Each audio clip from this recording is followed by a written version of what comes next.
Okay, look, I just wanted to say before we got going, real quick, I just had to go off on another one of my tangents. Look, Marvel, can you stop?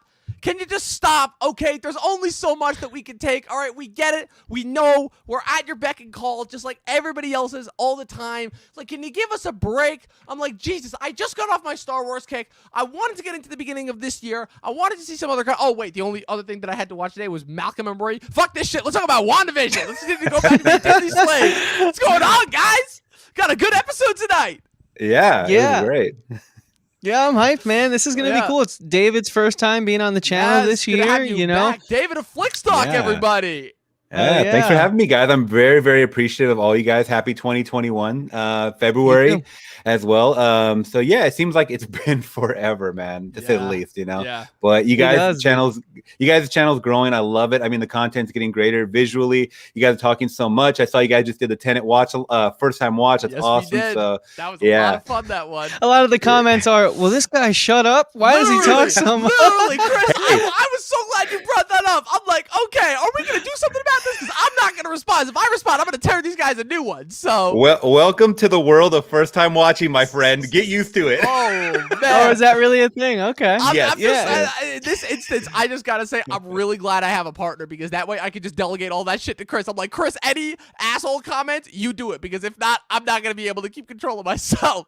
But guys, I can handle that. Hold on, real quick before we jump into it. We already got people in the chat. We do.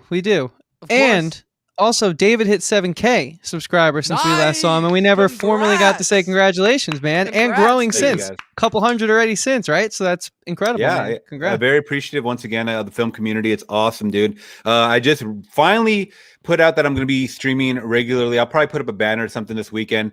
Tuesdays, Thursdays, and Saturday mornings. So Tuesdays, it would be like 6 p.m., 9 p.m. you guys' Eastern time. So I just wanted a consistency going, you know, and I don't want to conflict with usually anybody else, like on Monday, Wednesday, or Friday or whatever. So I'm kind of trying to shimmy and see if that works out. It seems like we're getting a lot of the regulars. I mean, we're all kind of in the same bubble, right, of cinephiles. So it's been really fun, man. It's a really good time of just kind of people going in there and talking and just shooting the shit, basically. Hell yeah, man. You guys can find all that on YouTube/Flix Talk. So check it out. Luke reviews in the chat. Luke, good to see you again, my friend. Yes, so Dom, let's get into it. We got a show for them tonight. Okay, so just to address that real quick before I say anything, people, I mean, it should come as no surprise that if you're just on the internet and you live in the world, you understand that episode was a big spoiler-filled episode. So needless to say, if you haven't seen the episode yet, turn this shit off. Go pull up Disney Plus like I know you have and watch the friggin' episode like everyone else. All right? Good? This is your only warning. Now, so we begin with section 1, as we always do, with the episode recap, entitled On a Very Special Episode, directed once again by Matt Shakman and written by Peter Cameron and Mackenzie Dorr. I'm so glad that we actually have writers to credit. Good to know that there is still some autonomy in the world. Just kidding. This is Disney we're talking about. In a 1980s setting, Wanda and Vision struggle to raise newly surprising twins Tommy and Billy from crying as they surprisingly manage to age from babies to 5-year-olds within a seeming amount of minutes. Agnes, of course, offers to help look after the boys, but Vision questions her behavior, and we're starting to see even more of these strange pauses in the sitcom as all of a sudden the laugh track and the music die down and things all of a sudden get very serious. But of course, it keeps getting interrupted, and in the next plot point, Agnes suggests the name Sparky for a dog that the boys just recently found. Wanda almost reveals her abilities concerning Vision, but the boys all of a sudden age up to 10 years old. So basically, all of a sudden, it becomes immediately apparent that the illusion is starting to break as far as the whole sitcom illusion. So that was a refreshing taste as far as this episode goes. The other big thing, Vision reads an email from Sword at his job and then mind frees one of the residents of Westview and discovers that Wanda is indeed controlling them, as this guy has claimed to have not seen his real family in months.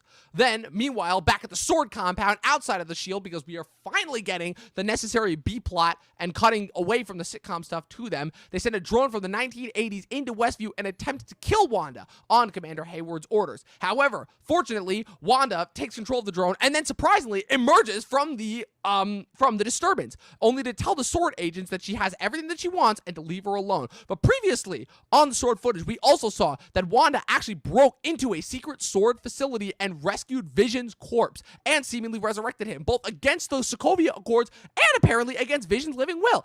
Guys, I didn't know it was legal for androids to have actual living wills, but guess what? I guess that shows that there's all sorts of progress going forward on the android front there.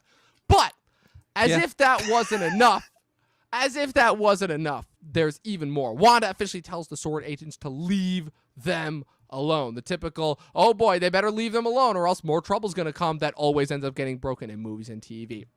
However, once she goes back into Westview, the boys discover that the dog has been injured by the drone and has mysteriously died, and they attempt to get Wanda to bring back the dog in order to basically kind of having that understanding at a very young age, a very dangerous understanding that with this type of power, the literal laws of life and death do not apply. And of course, Wanda attempts to apply some, punitive measures and show, yes, things actually do have consequences. A rather stark and potentially slightly visual metaphor, apparently mocking Marvel's seeming lack of consequence in their overall movies.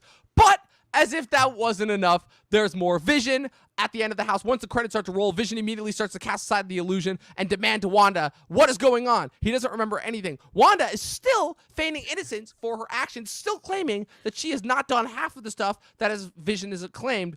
But then, of course, the doorbell rings. And I'm thinking, oh God, it's just Catherine Hahn to do another bit in order to delay her potential reveal. But no, it is not. The door opens, and it was a cameo that I'll admit I was not expecting until the next episode. But needless to say, we got it this episode. You see the silver hair on the back, and you're like, okay, which actor is it going to be? Which actor is it going to be? Which actor is it going to be? And it turns out, thank you, Luke, for quoting it. You did not indeed see that coming. It was Evan Peters. People, the mutants are here. They have officially arrived. The X-Men are here. Overall, that was all that I'll go into the recap because I have a feeling, again, very similar to last week, we're going to have a lot to talk about for this episode overall. You didn't miss a single thing. What do you mean that's all that you'll get into? Well, we have a lot more to talk about, Chris. Don't you worry. The only thing I'd say is that you kind of like stopped calling the dog Sparky. I mean, he took the ultimate hit in this thing. And you can't even give him the respect. I feel like I gave the dog the exact amount of time that the episode itself gave him, which is little to none and only there to serve a basic plot point. I'm just saying you dropped his name and he also, Chris, met an unfortunate fate. I'd like to say one thing, which is that this episode actually seemed to go against a lot of the problems that you were having with the previous sitcom-based episodes, which is that it actually tried to implement a lesson, a very faulty one at best, but still, it did attempt to implement a lesson, which is what every sitcom usually tries to do. So that was great.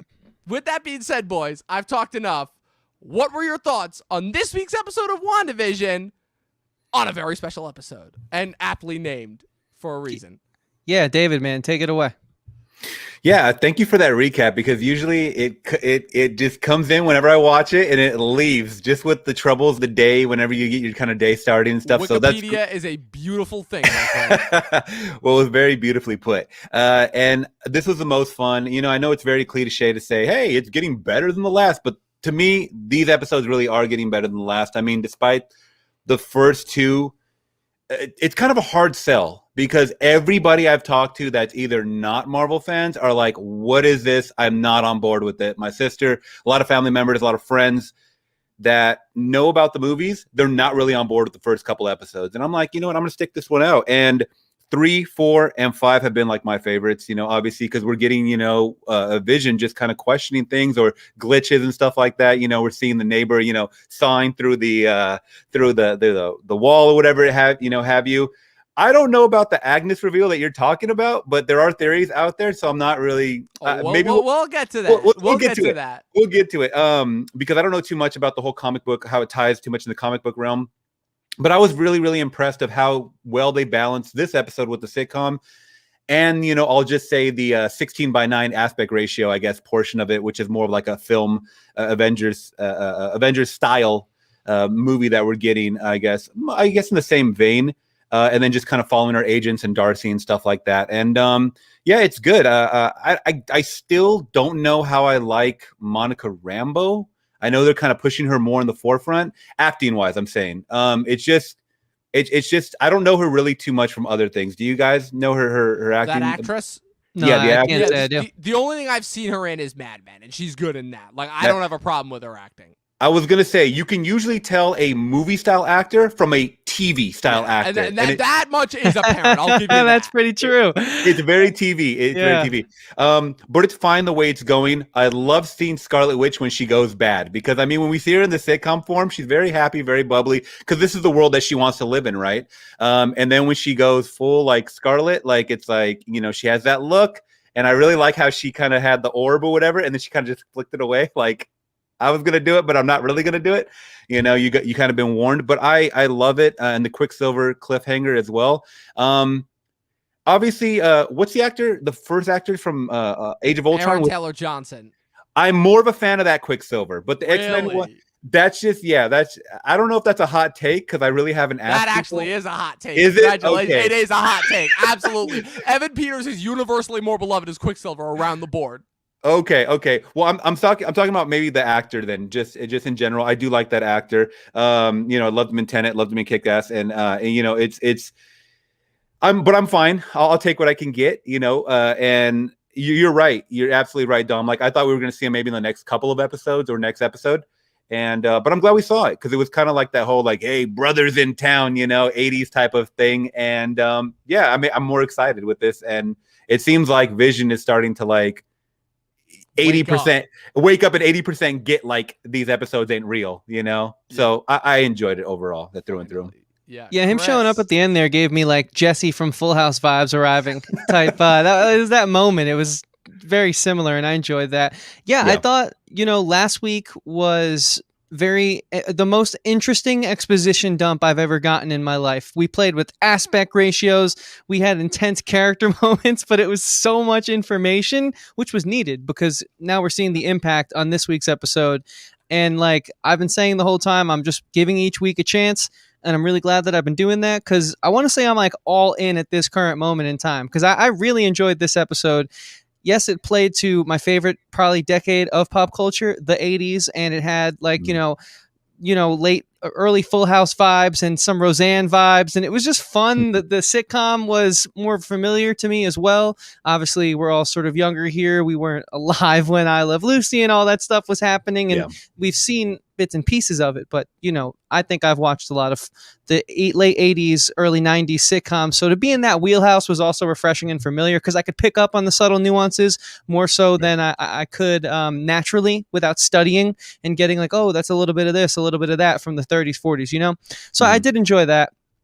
Really what I enjoyed the most though, before we get too specific, was the show feels like it struck a balance this week that I've been waiting for it to hit, where we can sort of manage what's going on in the sitcom world with what's going on in the outside world and what's going on in Wanda's head. And it finally feels like a show now, not just bits and pieces of certain things. Yeah. So that's why I'm saying I'm fully in, because if this is the vision going forward, I didn't even want to. I was looking for another word. Your puns have been replaced by a different show.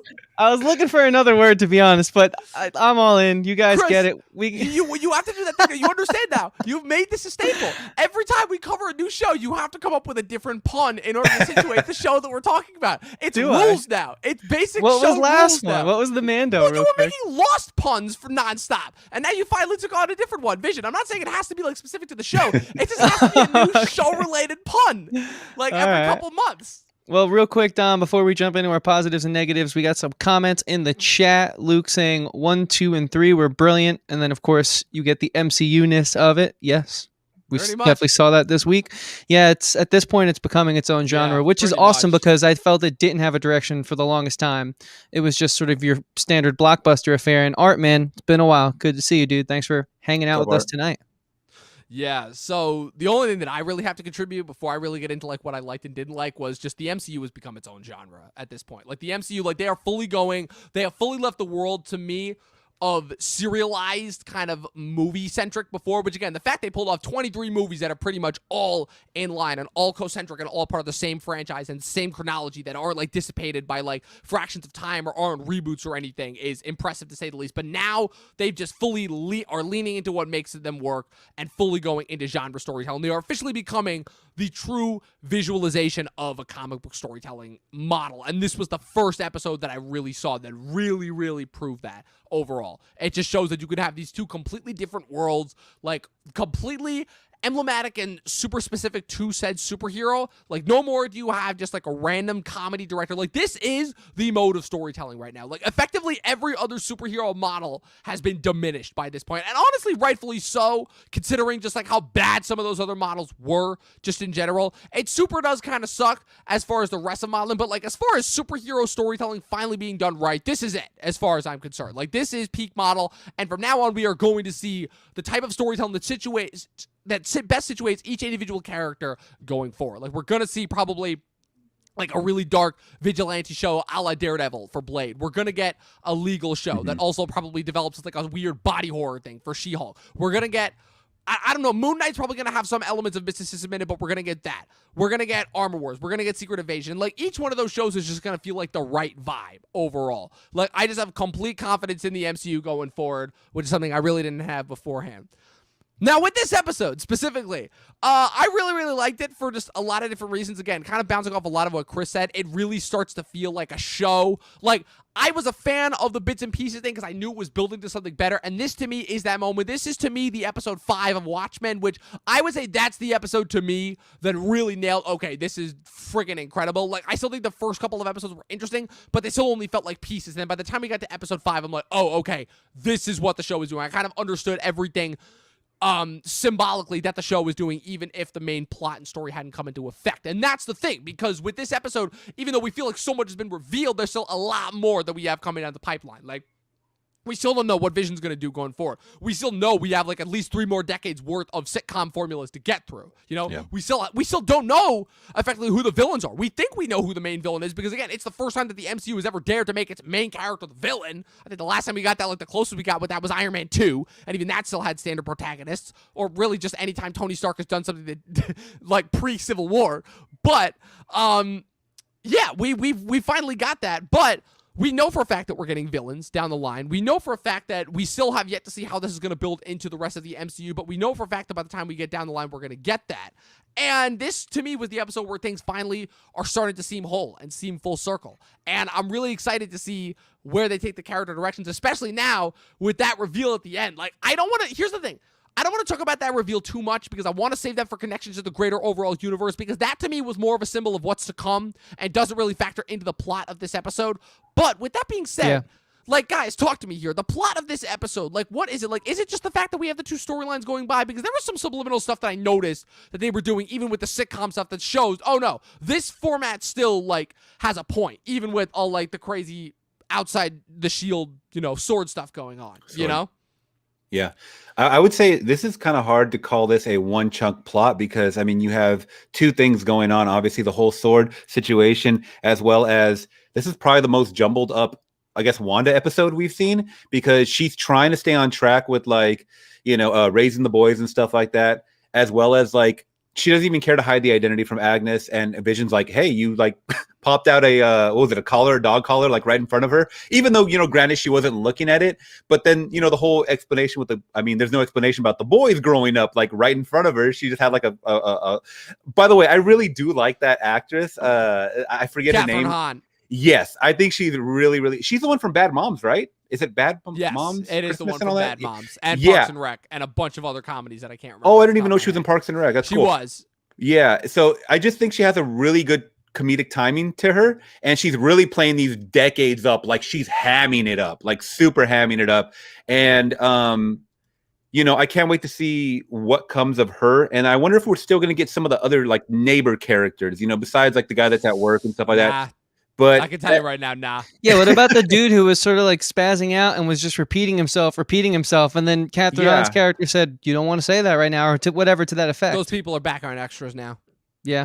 That's Unfortunately. all they are. The MCU missed opportunities there, in my single opinion. time. Every single time they get to, like, the midway point onward, regular people don't exist anymore. The Hulk killed how many people in Age of Ultron? Nobody batted an eye. They're like, yeah, we're good. We're not out of this far. We're good. Well, I did like also the kind of the name drop of, I think it might have been Darcys saying that, hey, Wanda almost single-handedly, like, took out Thanos or something like that. Or it might have been Monica that said that. I'm not really sure, but they kind of mentioned it. To me, I think that's what Elizabeth Olsen was saying off camera in an interview. Like, hey, you guys wait for the big reveal that Captain Marvel is coming in. That's kind of my, I mean, it's tying in with the mom and everything. unless someone else is coming in. What do you guys think about the whole? I mean, so Chris, I kind of like the idea of using Monica Rambeau, who, you know, at least to my understanding, I didn't rewatch all the movies in preparation for this, but to me it seems like she feels slighted because Captain Marvel came around after the blip, and when she clearly, if she's this all-powerful being and she knew what was going down on Earth, she could have come in and tried to save her mother and, of course, everyone else who didn't come back. And so there's some disdain there towards her.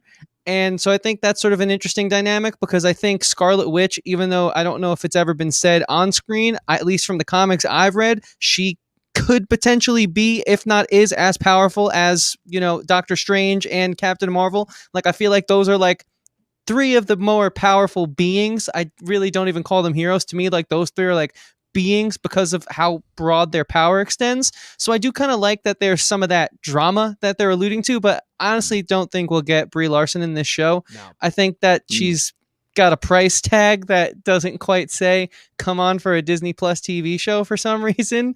I just think that, like, this is the most expensive TV show of all time, but I don't think it's because of Brie Larson, you know? And I also just don't think I think it's better suited to allude to that and save it for like a Doctor Strange or, you know, the next sort of like I feel like she's like an on-screen talent that you wouldn't subject her to the television shows, because what I'm getting from this first installment of Phase 4, while this is really awesome and I think it's actually the most creative filmmaking we've seen in the MCU, like I got to give them so much props for these past 2 episodes specifically. Just so creative, playing with the aspect ratios and all that cool film school stuff. You know, we don't need to get too into it, but like you even said, David, like this playing with the 16:9, going back to the old school 80s like framing, like it's awesome and it's really adds an extra layer. But I still see, with all the greatness that's sort of happening, you know, film-wise and now at least writing-wise too, catching up, I still just kind of like am getting at least the sense from what we've gotten so far, 5 episodes, this is just to get butts and seats for the theaters. Like, it's awesome and it matters, but the big stuff to me seems like it's going to really happen in the theaters. Let the finale fool me and make me look like an idiot right now. I'd really like that. You know what I mean? I would really like to be proven wrong, but that's why I don't think we'll get Captain Marvel, because I think she's too part of the bigger picture. And I don't see the bigger picture at least playing out on the small screen as it stands right now. Yeah, I'm going to be really mad if Paul Bettany spoiled it and made it seem like Evan Peters was their big catch. I'm like, Evan Peters better not be the only cameo. I'm like, we better get Doctor Strange. Only because unlike Brie Larson, Cumberbatch has been on TV before. So I could see him popping up for like 3 seconds if need be, you know, like if they can't get anybody else. But I also think it makes more sense for him to appear just because of how connected he is to overall everything. Whereas her, you know, she's more of like a special cameo to me. Not really a cameo, but you know what I'm trying to say. And the other thing too is that, like, just as far as the Captain Marvel thing, I mean, they dropped a direct reference in the episode, obviously, again, just because the Tiana Paris character, Monica Rambeau, obviously has a direct connection to Captain Marvel, her mom being her best friend, and obviously the founder of S.W.O.R.D. But the other thing is that they directly mentioned in the episode is that they both got their powers from an Infinity Stone. Captain Marvel, even though everybody forgets it because it was such a last-minute thing, but Captain Marvel being a prequel, again, like, part of the founding for S.W.O.R.D. came from, they were studying the Tesseract, and Carol was involved in the accident that gave her powers. So that's where they get the connection from. And Wanda obviously got her powers from Hydra's experimentation with the Mind Stone, obviously. Same thing with Vision. That's why they're connected. That's because he was created by the Mind Stone. But the thing that... So I thought that was like a little cool little drop. And like I really just appreciated like how they really were diving into the MCU lore. And like this show to me was what Agents of S.H.I.E.L.D. and all of the other Netflix shows should have been. Like, granted, I enjoyed half of those Netflix shows, but like the standalone nature of them really just created this weird jarring tone, especially when we were considered to believe that those existed in the same universe as like Iron Man and the Avengers blowing up and fighting aliens every week. That's really weird to like compare and contrast Daredevil and Jessica Jones and Luke Cage and everything that was going on in those shows, you know? And so different tonally. Yeah, it's weird.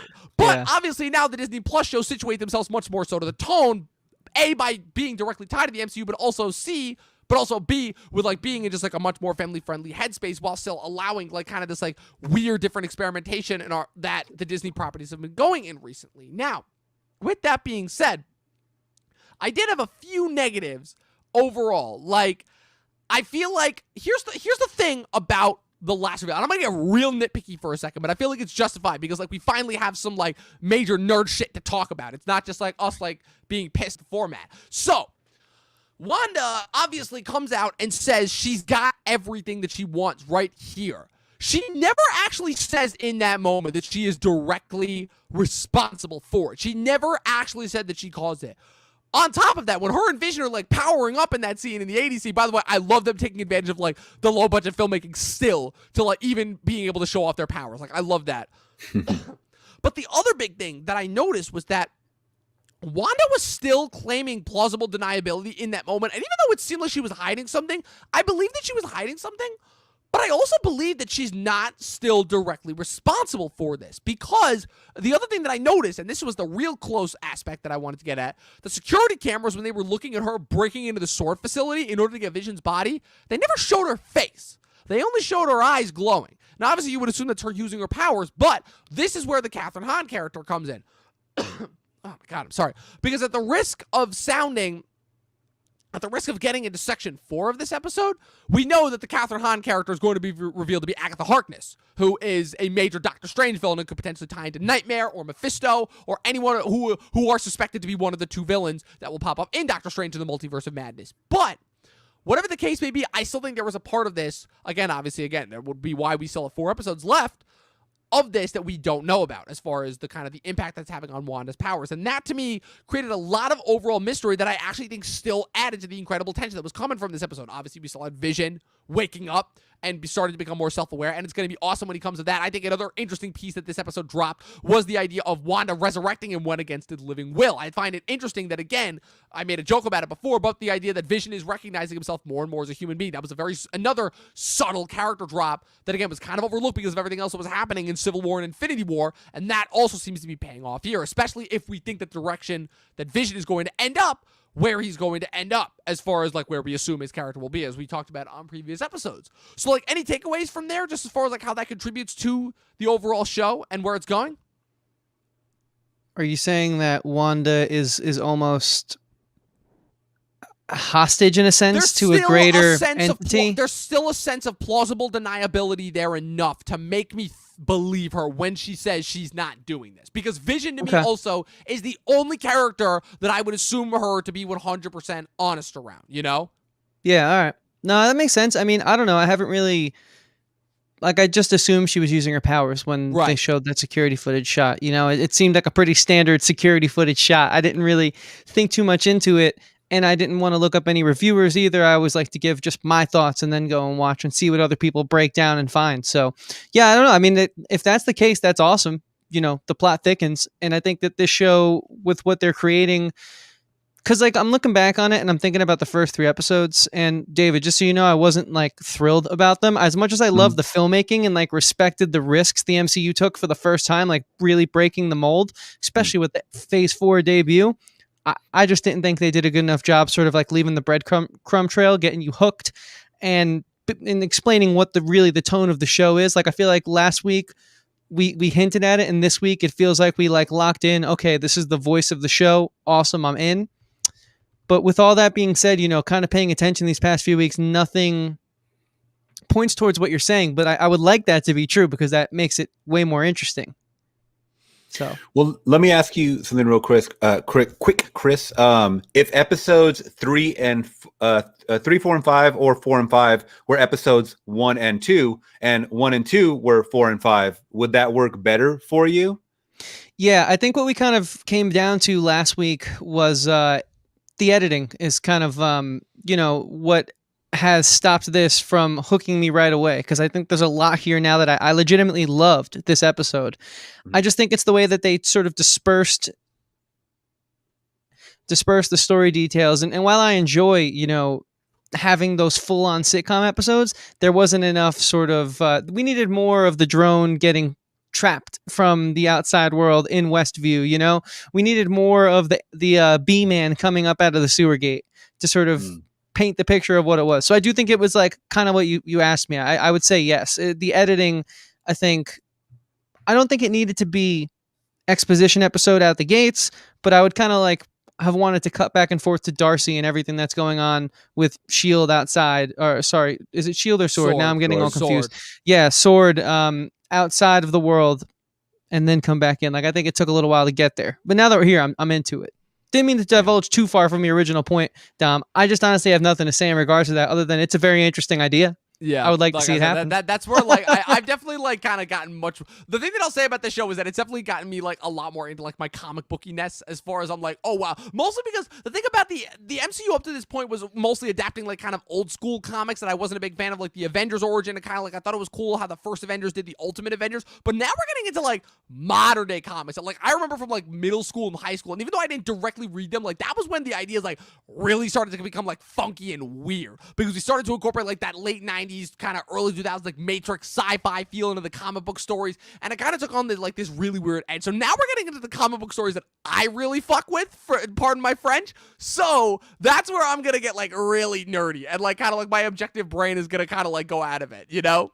Yeah. Well, I don't know if you guys saw the clip. I'm sure you guys did, or I'm sure you could have known where this came from. But is that I kind of want to say with the press junket for maybe Ultron, or it might have been the later Avengers movies, where they asked what's her name, Elizabeth Olsen. Sorry, Elizabeth Olsen, kind of like, where would you want to see like a WandaVision story go? And she goes, I kind of want to see it go like the House of M style, where she has like a fit, her Figment. And I don't know anything. Very good publicist, prepped by an extremely good publicist. Like that's the thing you gotta love too, is that like comic book fans can now become publicists, because all the biggest movie stars are in the MCU.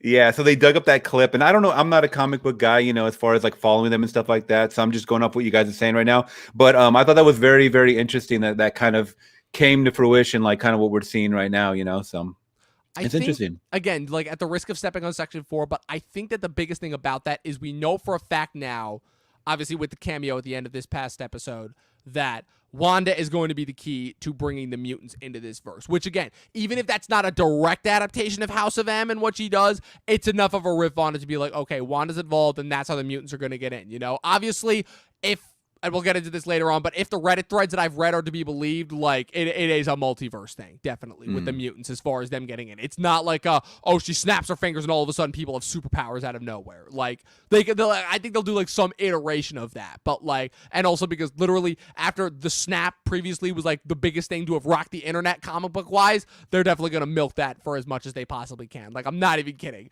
as far as that goes. So Chris, did you have really any negatives about this episode? Kind of because I've like already seen in the comic book land, and before we're even supposed to get to that section. I only have one negative, and it's just the trope that I saw most recently prior to this, and I hate how this movie keeps coming up lately.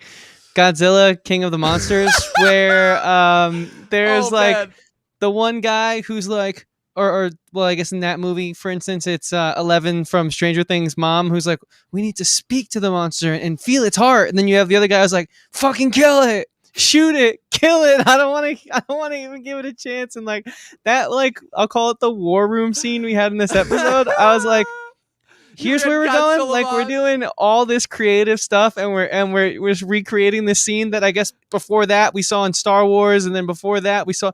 It's like, why do we have to keep getting that dumb ass scene in films? I hate that scene. Not films, blockbuster films. It's the thing that we have in every single blockbuster film now. Like, do you know what I'm talking about, David? Have you like encountered that scene? Yeah, no, I know exactly what you're talking about. That was probably piggybacking off what you said, was probably the negatives. And I think I saw you guys, I could be wrong, you did a post or something about Darcy. Yeah. Kind of saying about watching the, are you guys a fan of Darcy, the character? Yes, big time. Before, no, but now big time, I'm kind of digging her, because like she finally seems to have found her groove, as far as like she was literally just like the comic relief, and I had a whole bit on this last week about like Marvel sidekicks and kind of like what Marvel's kind of done with the traditional sidekick, and now I'm kind of digging her, because she's actually, because as many one-liners as she's making now, the character actually has a use now. Whereas the last film, we literally saw her there to pull up like sitcom style stuff in arguably the worst Marvel movie. So I would agree. She's way more useful than Agent Wu. Like I am not digging that character. Comic book material, dude. Can I be honest? I want to like him as an actor. I tried to go and watch Fresh Off the Boat after last week because I was so pumped up off of how good WandaVision was that I just needed more of any actor in there. I couldn't watch that show for more than 10 minutes. I was like, this show is not for me. Like, Fresh Off the Boat. It's no Kim's Convenience. It's not, and I was hoping for like a companion piece there, but anyways, yeah, dude, Darcy's top 3. Yeah, Remember that's Asian exactly Jim? why. Yeah, phenomenal, amazing opening bit, dude. Honestly, my favorite man. cold open of all The Office. That's just the Yeah. funniest shit right there. That was But- the best cold open of the last season and arguably in Office history. Yeah, David, I've put worse record on this show, so I fucking say it, man. Darcy's top 3 MCU characters for me. Really? Yeah, I don't dude, know. she's badass. Wow. I would Okay. Swear to I would God. agree. She's way more useful than I enjoyed her in the Thor movies, but I don't know. Maybe it's the voice, maybe it's her little mannerisms and stuff. I just really can't get into her as a but I understand, the reasoning for these side characters and stuff like that. Sidekick characters. Yeah. But she's probably the only negative, if any. Well, more Agent Woo than anything. I think Yeah. he's more dumb-witted. Like, how is this guy an agent? Like, he doesn't seem he seems like if he is in, is he in Sword officially? Is he actually he's in Sword? FBI. He's just They're FBI. just working with Sword.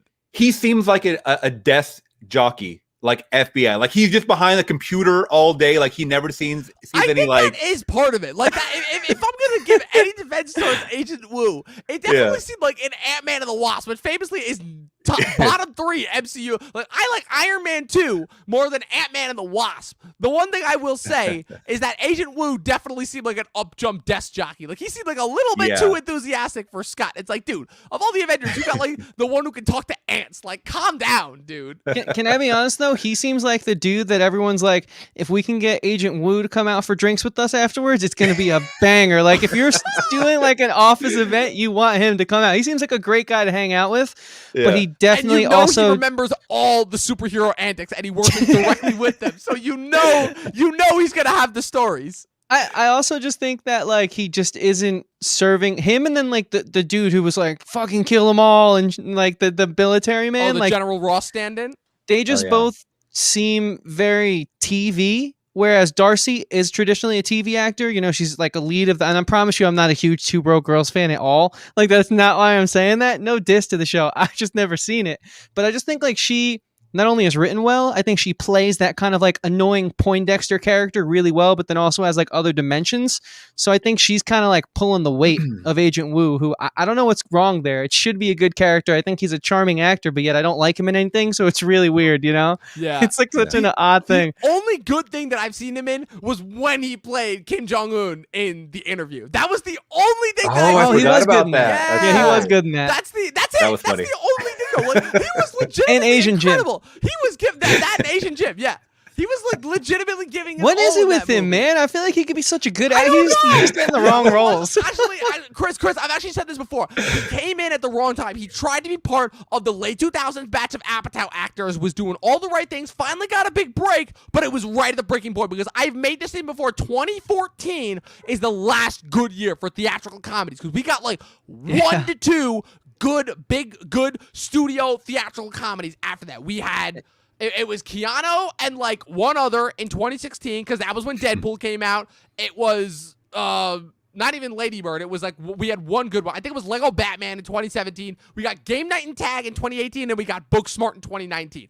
That was it. Those were the only good ones. It's been a tough year, tough decade for comedy. The tough last back couple half years, of the decade. The first half still good, still a lot of good ones because Apatow was still in his prime then. I just gotta say this real quick. While we're still somewhat close to fresh off the boat, I think that show is great if we were like all 10 years older than we are now. Like if we were like all like, in our 40s, that's it. Just they missed like our generation with that show. Yeah. So it just wasn't for me. It's because it's like literally Everybody Hates Chris just 2.0. Yeah. Like it's that style, like told through the kid's eyes, and he's a misfit and he doesn't fit in, and like the parents are so overly TV parents.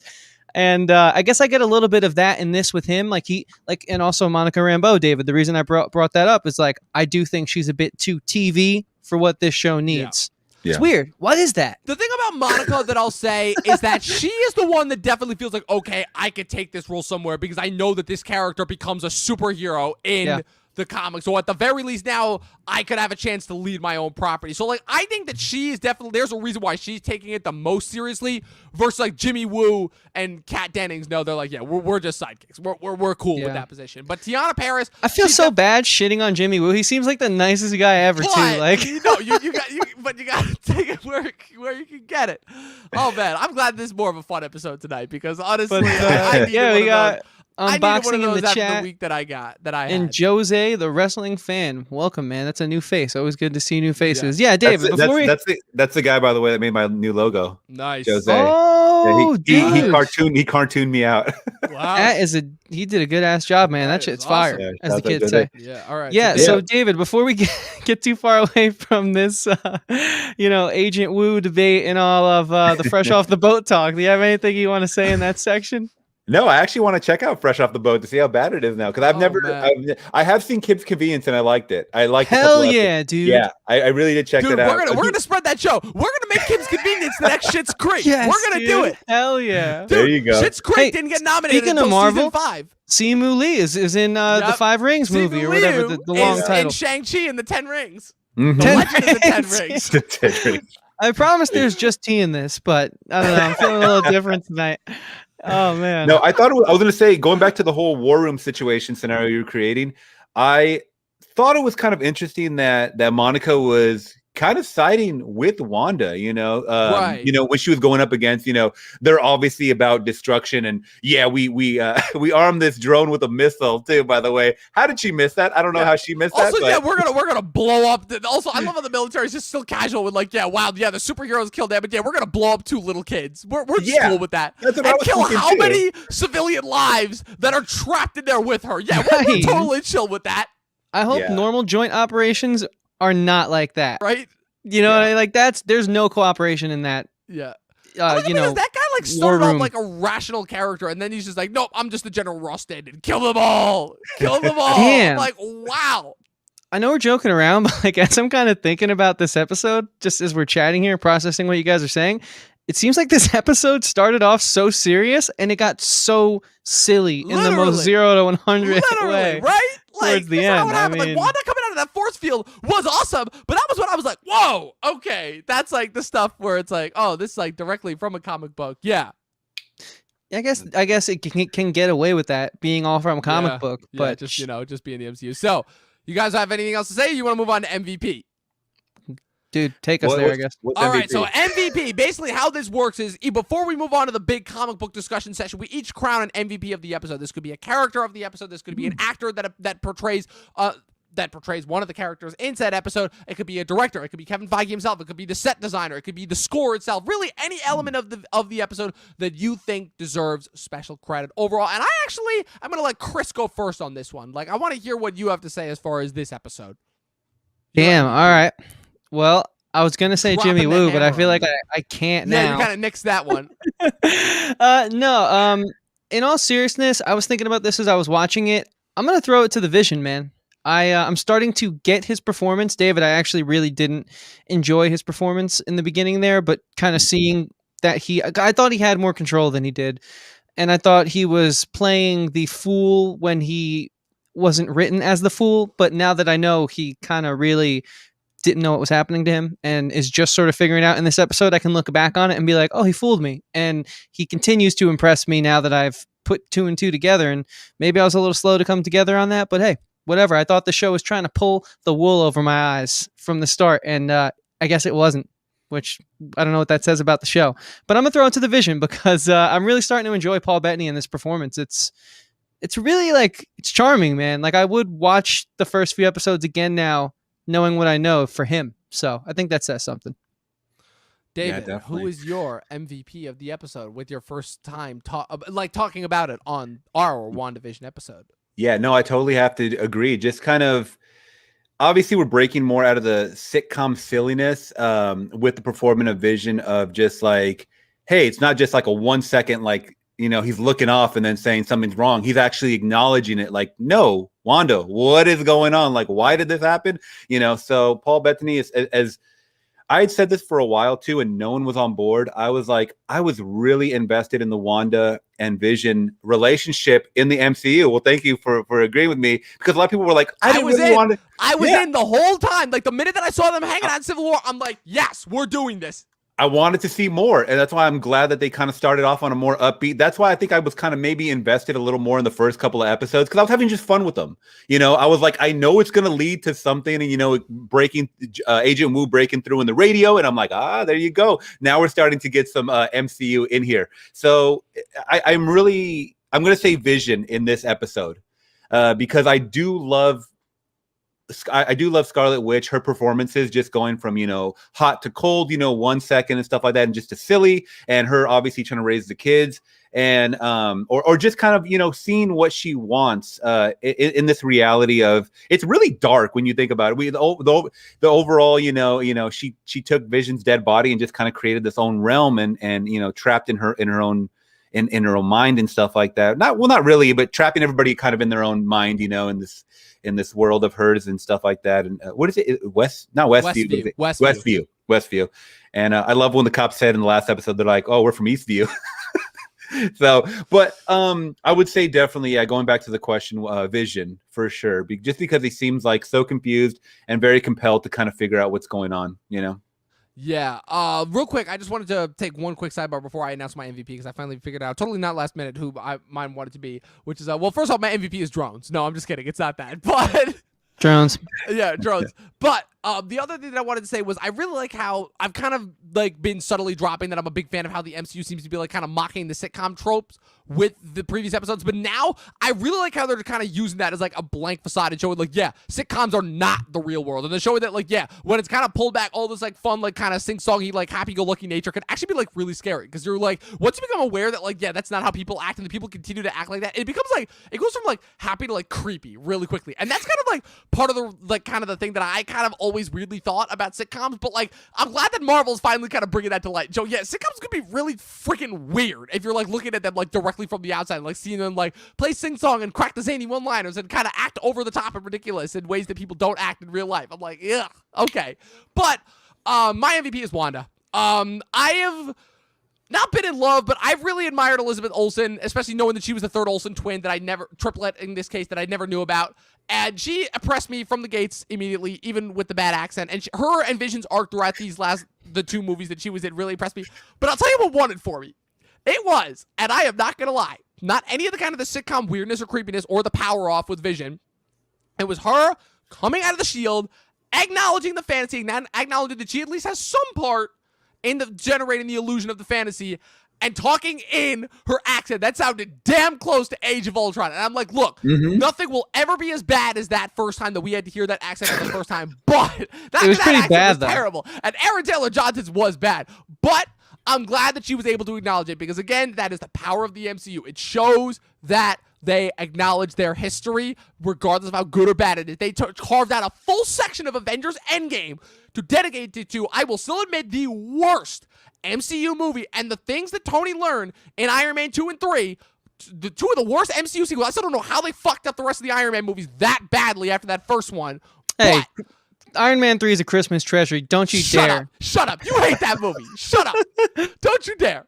Don't do that to me now. But Tony still takes the lessons that he learned from those movies on with him to the rest of the big ensemble movies, and this MCU is still the MCU is still doing that to this day, and it's the thing that I've always admired them for. It's a thing that I always hated other superhero franchises for not doing, which is just kind of retconning their previous movies out of existence and then just fucking up even more with the next one, forcing them to have to constantly do retcons. Cough. The X-Men movies. Cough, cough. But anyways, which I feel like that's a perfect segue in order to bring us into section 4, which is the connections to the greater overall MCU and the comic book lore that inspired it. So, guys, let's talk about that cameo. I've talked a lot about kind of the other things that involved, obviously the birth of Wanda and Vision's 2 kids, who obviously grew up to be Billy and Tommy, who are 2 founding members of the Young Avengers. I assume that we will start to see some allusions there. Obviously, the connection to the Vision death and resurrection arc, the connections to House of M, the Agatha Harkness role, and what, Agnes will continue to pursue and how that connects to Doctor Strange. Overall, we talked about all that. So I'm going to talk about,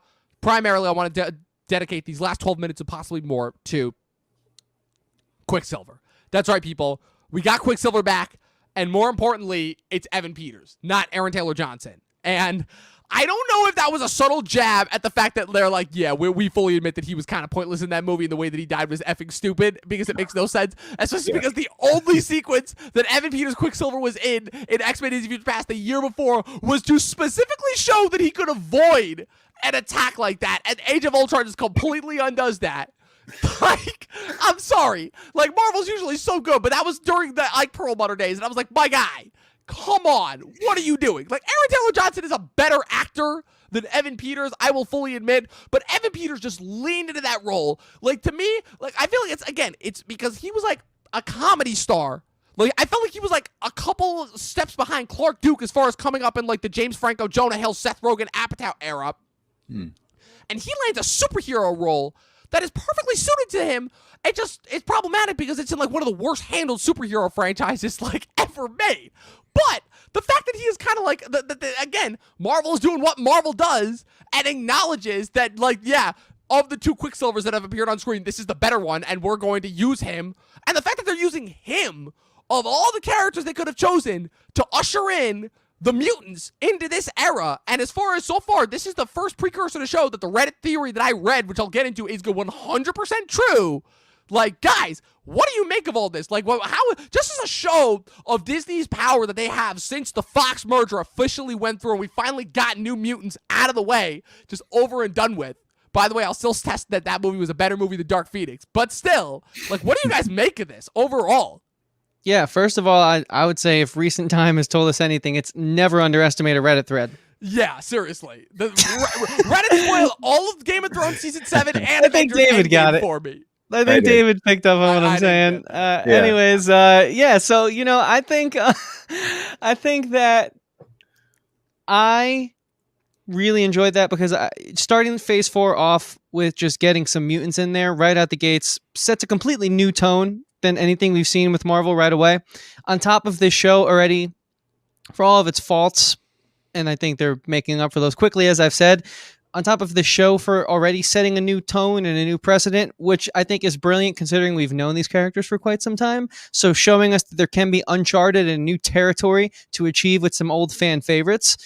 It's all really refreshing so far. That's why I can't hate too much on it. And I think that's why my hate for the first 3 episodes really was just, what is this? You know, like, how is this putting your best foot forward?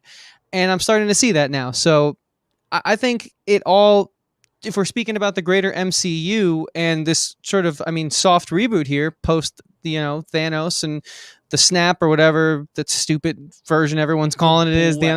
Yeah, I hate that so much. This is why I hate the Spider-Man movies, because this is what they do. Yeah, I just think it's a solid first foot forward. You know, I'm not the biggest X-Men guy. I thought the movies were terrible, so I quickly tuned out. But I can say I'm excited to see the X-Men under Feige.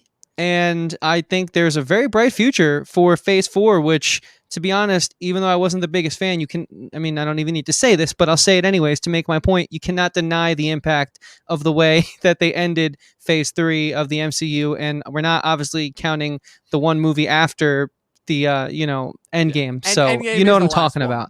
Yeah. So David, what's your take on all this?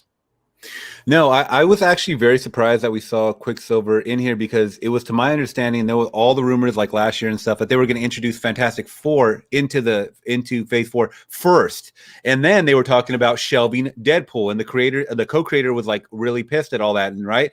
And then they were like, no, we're moving forward with Deadpool. So I'm like, okay, well, he's part of has accompanies with mutants and stuff like that. So if you're really going to start shimmying and fast tracking these his movie, then the X-Men characters, or just, as a whole, they're going to have to shimmy this in sooner than later. So it seems like that, to me, would be the better play, because you have so many characters. And yeah, like you said, under Feige, it's going to be amazing. It's going to be awesome.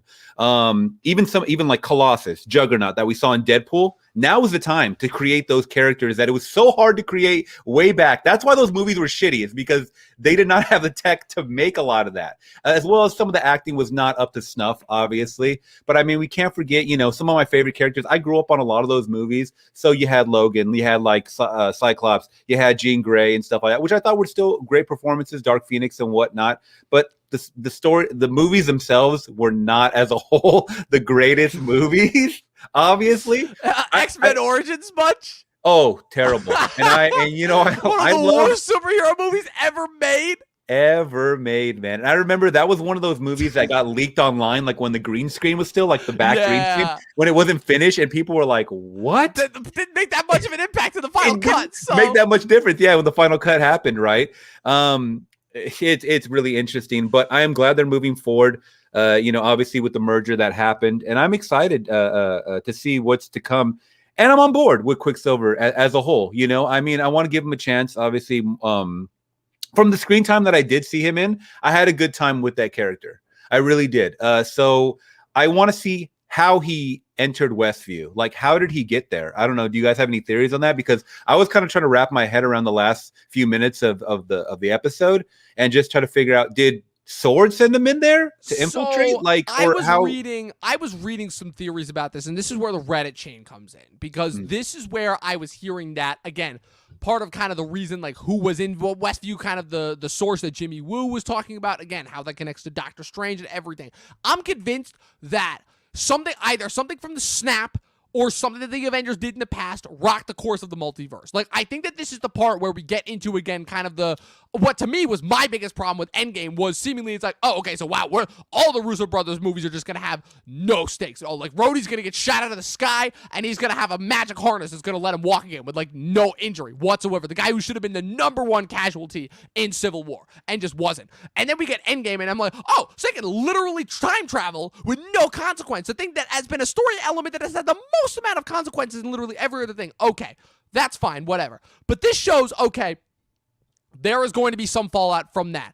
And either from Hulk snapping his fingers or Loki time traveling and messing around with the Tesseract, because we also know that this is going to tie into Loki. Whatever, something caused the anomaly in Westview that was the opening to the multiverse. And I think Wanda was sent in to investigate, and something happened where I'm assuming either Mephisto or Agatha Harkness, which is the Agnes character, or one of them got control of her, and she generated the Westview thing. That's what kind of like drove her impulses mad, because I think they just needed something like her as like a powerful enough conduit that wasn't like a sorcerer in order to open the dimension, because again, the Infinity Stones, again, they're tied in with all of time and space, so who knows?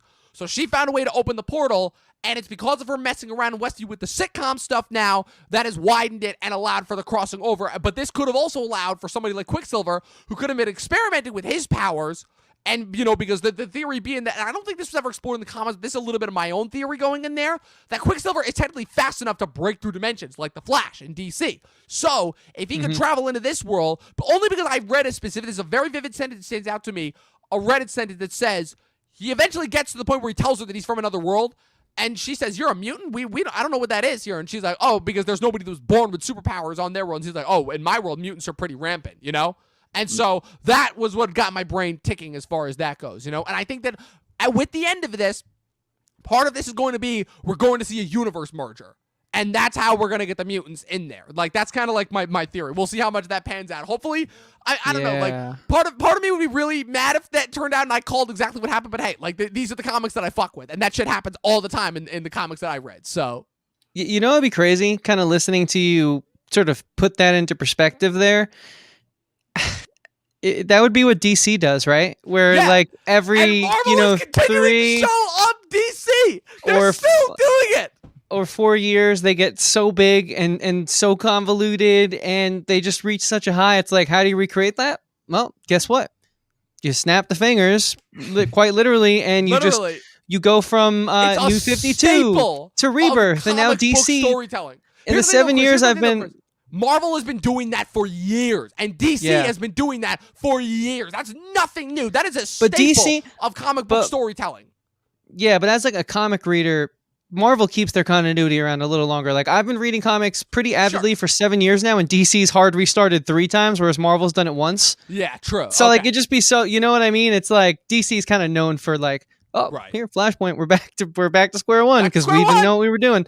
And it's pretty easy to sell origin stories over and over again. People forget, you know, Goldfish Mind and all that. But I don't know. I mean, so I guess my question for you guys is, and we'll start with David, if this was sort of like, you know, not a soft restart, because we still have the events of the blip. I hate that.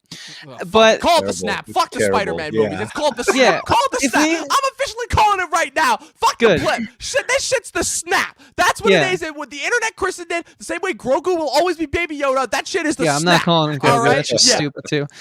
So yeah, if I just don't like calling it Baby Yoda, but if this was sort of like the start to our experience of a new multiverse, and that's what we're seeing, are you cool with that? Sort of having everything that happened still stay there in another realm and not quite picking up right where we left off? Yeah, I was talking about this a while back, you know, is that It seems like just saying, "Hey, there's a multiverse." It's a quick cheat code, right? To just literally do whatever the fuck you want, like to kind of like, all right, let's expand on this franchise. Disney owns everything now that we're a part of.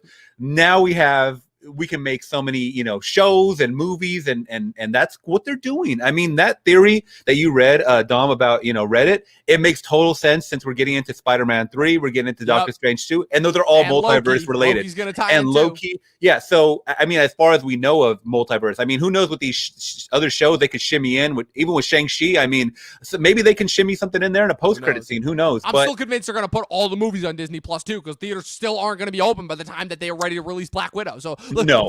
Yeah, this is what they have according to their movie schedule, right? This is how confident Marvel is that theaters are going to reopen. They got Black Widow in their normal Marvel slot in May, Shang-Chi for their summer slot, which they exclusively reserved for Spider-Man for July, Eternals for their November slot, which previously was like their lowest grossing spot. That's where the Thor movies and Doctor Strange went, and Spider-Man for a Christmas release, which they have never done before. Like, they are confident that they're going to be able to release all four. I'm like, first of all, those four movies seem like the ones that are like the most bound towards Disney Plus.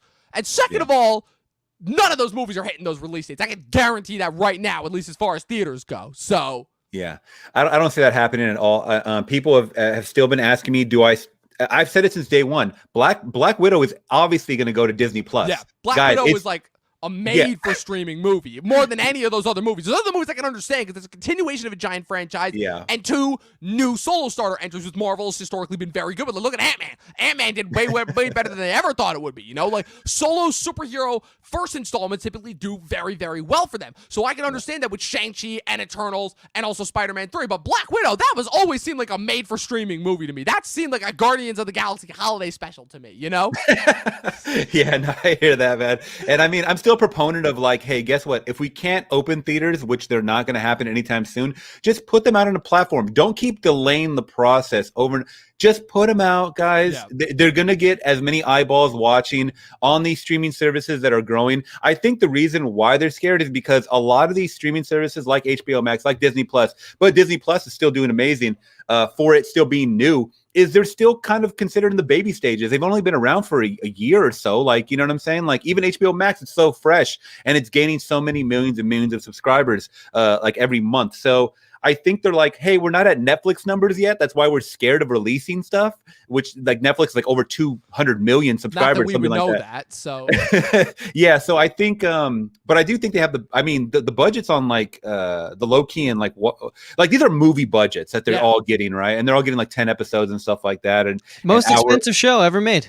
Yeah, it's crazy. So I think they are going to recoup this money back, but I think that they're, obviously, the whole theater experience is something that's very valued. It's revered. I mean, we want that, right? But at the same time, we can't just make it happen, And I mean, dude, Biden's even said, we're in this. I don't see things changing until up until the end of the year. So theaters need to kind of take that, with a grain of salt and consider that things may not change for the rest of the whole year, guys. I know we're in the beginning of 2021, but geez, I just want to see these movies sooner than later. I will say that, To go to Jose's point in the chat, the wrestling fan, love that name, so I'm always going to say the whole title.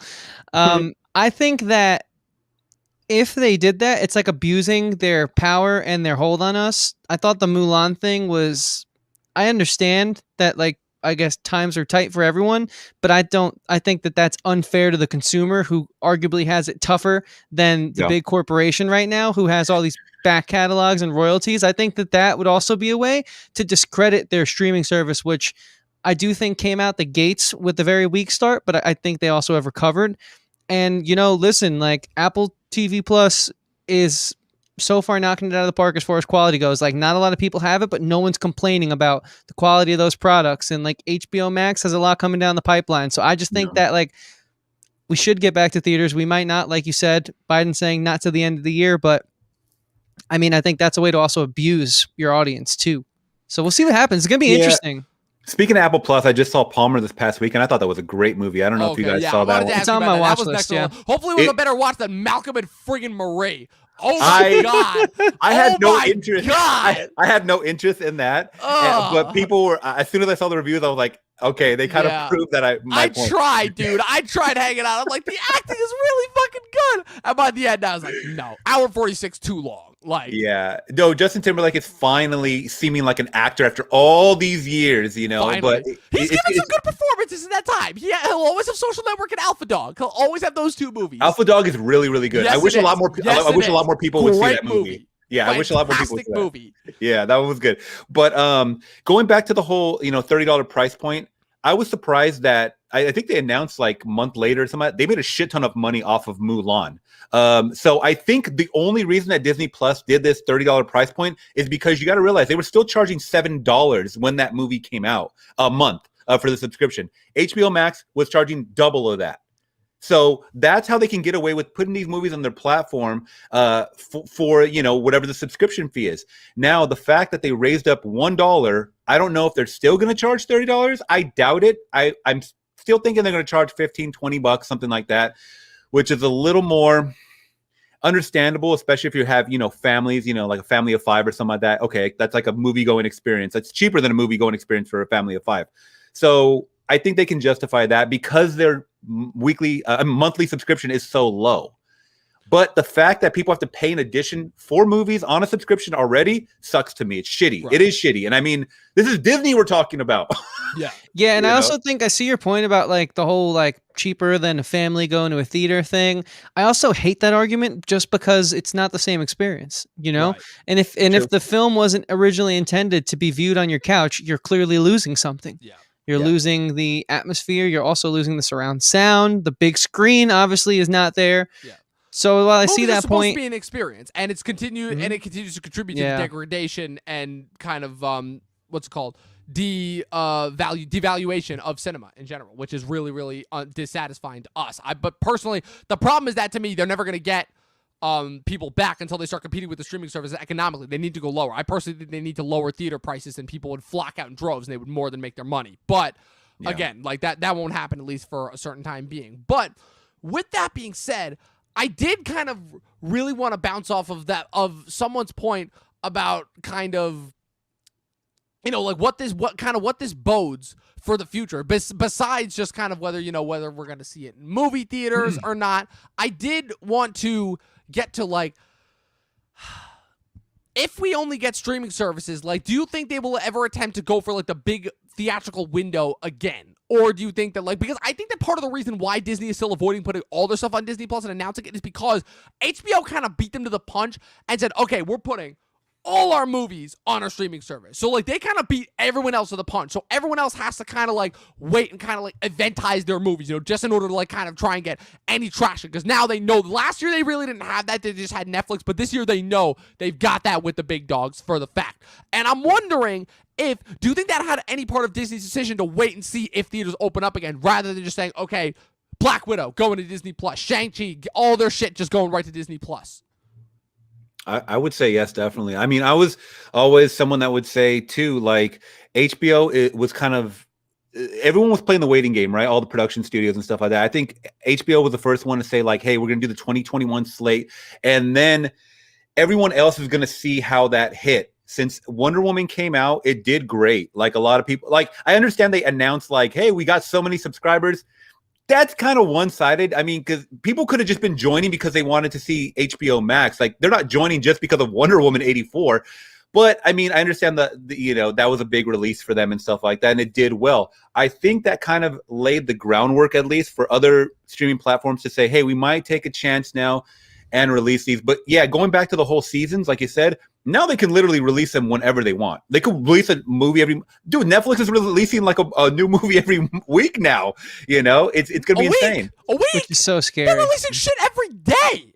Well, it's like 72 titles in the year, right? For something this year? Like that. And that was just like original movies, which it's like one a week. It's at least There's one movie a week. Yeah, it's that I've thing, only got like 7 that I'm actually looking forward to, and already one of them has disappointed me. So great. I'm not very confident in Netflix's slate for this year. I'm there with you, because when I saw that trailer, I was like, that's overkill to the max. Like that's too much. Yeah. They forgot really the whole trying adage. To overcompensate. It's quantity over quality in the worst way possible. It seems always been with them, glance. but it seems to like taking on like a gluttonous amount in 2021. Netflix is literally like American consumerism in a streaming service. If you really think about it, it's like just more, you know? Who's Like the giant guy that keeps eating and eventually explodes in that one Monty Python movie? Monty Python at the Meaning of Life, I think. I don't remember his name, but it's the giant guy, and he's wearing a clearly fake inflatable fat suit, and he keeps eating, and eventually it explodes, and his guts go everywhere. That's what it is. Yeah, exactly. That's literally what it is.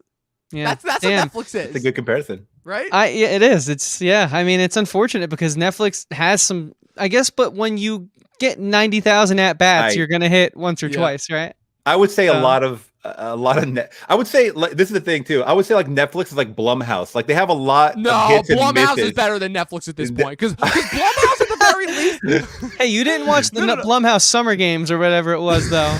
I saw one of those films and it was not good. Oh, was that like the ones they released in October? Look, the one defense I'll give to Blumhouse. Over the summer. Oh. It was one of those 4 short films they've released. The one defense that I will give to Blumhouse is they have a concentrated amount of movies that they release each year. They know they have a target audience that they will hit. They have a niche they stick with, and at the very least, each of their products is geared for success, not necessarily quality, and I can respect them for that. They're not throwing shit at the wall. How is Fantasy Island geared for success? Trust me, that's one of those. That was one of a those. Very good point. Everyone has a misfire. Everyone has one misfire, but that's why that was their February dump. They had that movie on the slate, and they're like, fuck, we just got to get this one out. We don't care. They're like, look, we might be able to get something with the craft. Freaky, we know body swaps have been good. The short Vince films Vaughn, that we can experiment around. Exactly. It's not my Vaughn. thing, then. Invisible Man was legitimately great and well liked, and there was one other that didn't do as well that I'm currently forgetting. But the point being, they at least know what they're doing. Netflix is literally still 5 years after are making it big, because I don't count anything before 2017 for them with movies. They are literally still at the point 5 years into it where they're throwing shit at the wall and seeing what sticks. Can I? How they have avoided bankruptcy up to this point is still beyond me. But I would correct that statement by saying Blumhouse has a direction. Yes, it's clear. Yes. I don't know if they know what they're doing, but Netflix clearly is just going for the volume game. Yes, and hey, whatever, biggest streaming service. And by the way, they are in debt. Of course, they're just not in enough debt where it's like, exactly. I read articles about that. Of like they've always pretty much been in debt. So I'm like, never been on the green. I've been reading How those is that articles possible? Since high school when they first started streaming. I've been hearing How that they're is in that debt. possible, and they're dude? Still going. I have no idea. Yeah, David, these are the only Netflix movies that I have on my letterbox that I'm actually looking forward to. Don't Look Up, which is the Adam McKay movie. Deep Water, which is the Adrian Lynn movie with Ben Affleck and Anna de Armas. The Harder They Fall, which is a Western with Idris Elba. What else? That one looks pretty good. Yeah, that one. What else? A couple of an Army of the Dead, the Zack Snyder movie, and Paul Thomas Anderson's new movie is going to Netflix.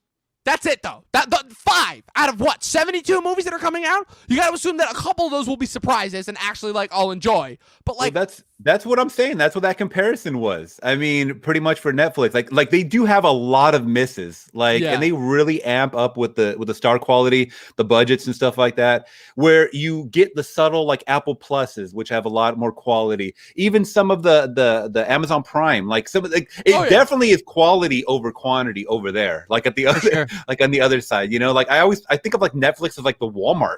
I don't know. It's just Jesus. Yeah, I hear that. Come get it for the low. The Walmart. Always open.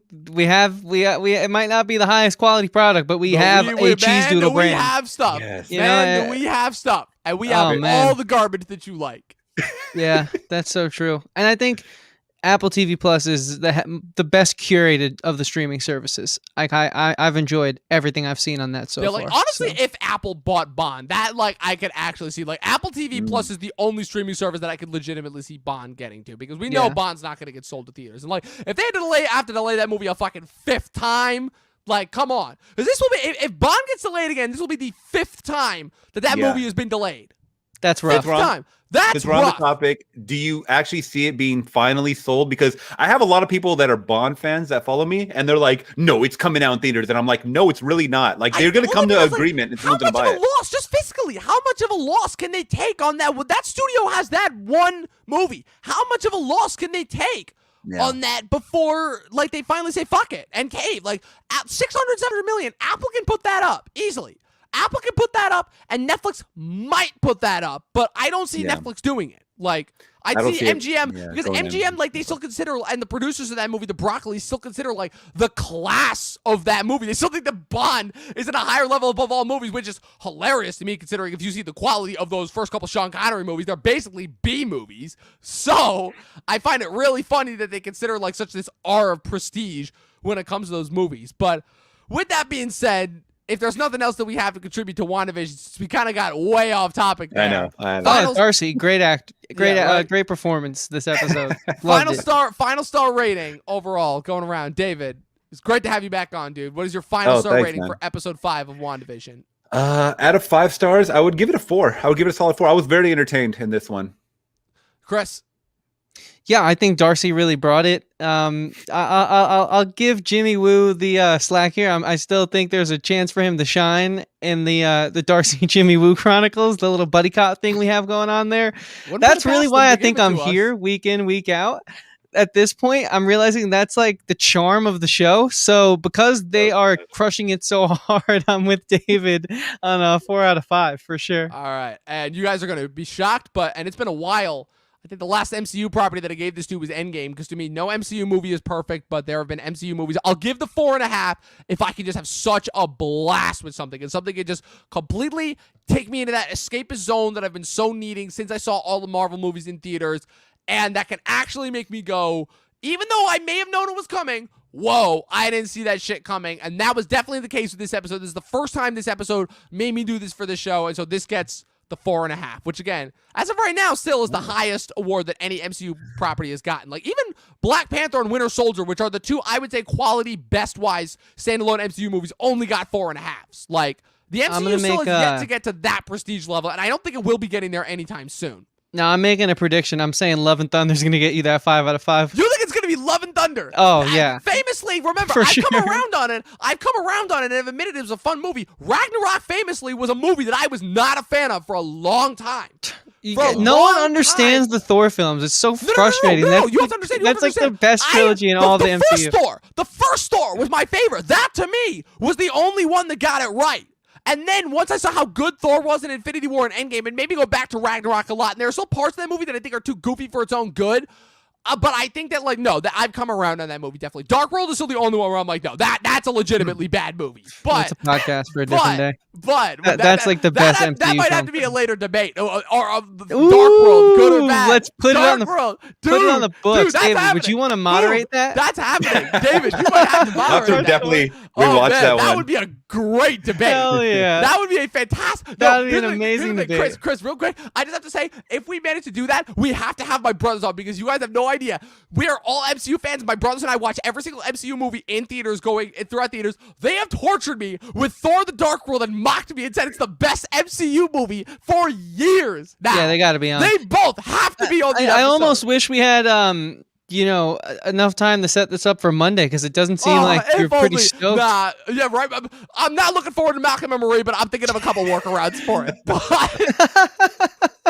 I'm already thinking that quickly. That's how quickly my brain works as far as that goes. Fair enough. Yeah, people, with that being said, this is a great episode. David, thank you so much for being here. I just had fun. This wasn't as insane as when we had Alex on for the first episode, but this was still a lot of fun this episode. People, once again, thank you to the chat. Thank you to a lot of the new guys that we had tonight in the chat. Jose, of course, the wrestling some fan, returning favorites. Unboxing, Luke at the beginning. A couple other people. It's like 5 a.m. there, so I don't blame him if he passed out. No, thank you once again, guys, for tuning in to another fantastic episode of our WandaVision recap and another episode of Talkin TV. As you guys know, we put up content every Monday, Wednesdays, and Fridays for your guys' viewing pleasure. We've got our podcast episode that, as of right now, is still going to be covering Malcolm and Marie. We'll see. I do still think there was a conversation to be had about that movie specifically, even if the movie itself was not that enjoyable. Sure, and as always, we'll be back next week. I'll have my top 10. The video that I've got coming out on Wednesday is top 10 bottle movies, and we'll have the next episode of the WandaVision recap, episode 6, next week on Friday at the same time. As always, Chris. David, we've been doing a thing where we ask every guest who's been on each week if they'd like to join us for the last Friday for the giant panel where we bring everyone who's been on week to week to just like have like an all-out, no holds bars, however long it goes, discussion on WandaVision. Would you like to join us for that? Yeah, definitely, man. Perfect. All right. So since David's going to be back on the channel in just a few weeks, I mean, you guys know him, you love him, we know him, we love him, David. But in case there are some new people in our community, and thank you guys for being here. Tell them where they can find you, David. Yeah, everything is pretty much going to be Flix Talk, guys. On Twitter, I am on Flix Talk at Flix Talk Podcast, FLIX. And you guys can just search me up on YouTube. I like to do a lot of reviews, reactions, and I'm starting to do live streams on Tuesdays and Thursdays at 6 p.m. Pacific Standard Time. That's 9 p.m. Eastern Time. And on Saturdays, I believe I'm going to be doing 10 a.m. So just kind of getting your morning started. And you usually go over like news live, related, just pop culture and just really what anybody wants to kind of talk. They've been kind of just all over the place, kind of like how some of our podcasts go, it happens. And I just like to have fun and just literally talk anything under the sun. So if you guys like that type of stuff, check me out at Flix Talk. Hell yeah. And now that football's over, and I also didn't lose my fantasy league this year, I'm not going to have to caddy someone in a suit of jam for an 18-round hole of golf. I can finally tune in. Can hang out with you and Elliot again. I don't have to be religiously glued to my future and football every Sunday. So I'm looking forward to that, man. I will never understand fantasy football, and I pledge to fraternity in college. That should tell you something. And guys, as always, you can follow us on our social medias on Facebook and Instagram at Talkin TV or at Talkin TV Podcast. Make sure you click the subscribe button on this video. Click the bell next so we get notified every time we put up new content. Leave a comment. Click the like button. 12 seasons in a movie. And as always, people, watch more fucking movies and TV. We'll see you guys next week. Oh, it didn't quite work right. Hold on. You got it. No, you got it. You got it.